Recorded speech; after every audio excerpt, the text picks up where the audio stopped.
अकोल्यातील दुसऱ्या श्रावण सोमवारी राजराजेश्वर महाराजांना अभिषेक करण्यासाठी गांधीग्रामकडे भक्तांचा मोठा ओघ पाहायला मिळाला। रविवारी सायंकाळपासून कावडधारी गांधीग्रामकडे रवाना झाले। सुरक्षेच्या पार्श्वभूमीवर पोलिसांनी चेक पोस्टवर वाहनांची कसून तपासणी केली। दुसरा श्रावण सोमवारी राजराजेश्वर महाराजांना अभिषेक करण्यासाठी अकोला जिल्ह्यातील भाविकांनी गांधीग्रामकडे मोठी गर्दी केली। रविवारी सायंकाळपासूनच विविध कावड मंडळांसह कावडधारी गांधीग्रामकडे रवाना होताना पाहायला मिळाले। दुसरा श्रावण सोमवार असूनही उशिरापर्यंत गांधीग्राम येथे तब्बल 110 कावडीची नोंद करण्यात आली होती। पहिल्या श्रावण सोमवारी गांधीग्राम येथे चाकू हल्ल्याची घटना घडल्याच्या पार्श्वभूमीवर दुसऱ्या सोमवारी पोलिसांनी सुरक्षा व्यवस्था आणखी कडक केली।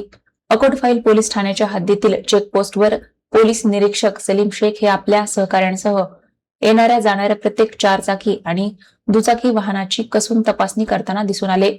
या बंदोबस्तादरम्यान अप्पर पोलीस अधीक्षक चंद्रकांत रेड्डी, अकोला शहर उपविभागीय पोलीस अधिकारी सुदर्शन पाटील तसेच स्थानिक गुन्हे शाखेचे अधिकारी आणि कर्मचारी उपस्थित होते। आरसीपी प्लाटूनही सुरक्षेसाठी तैनात करण्यात आले होते। त्यामुळे भक्तिमय वातावरणासोबतच या रस्त्यावर परिसरात पोलिसांचा कडेकोट बंदोबस्त पाहायला मिळाला।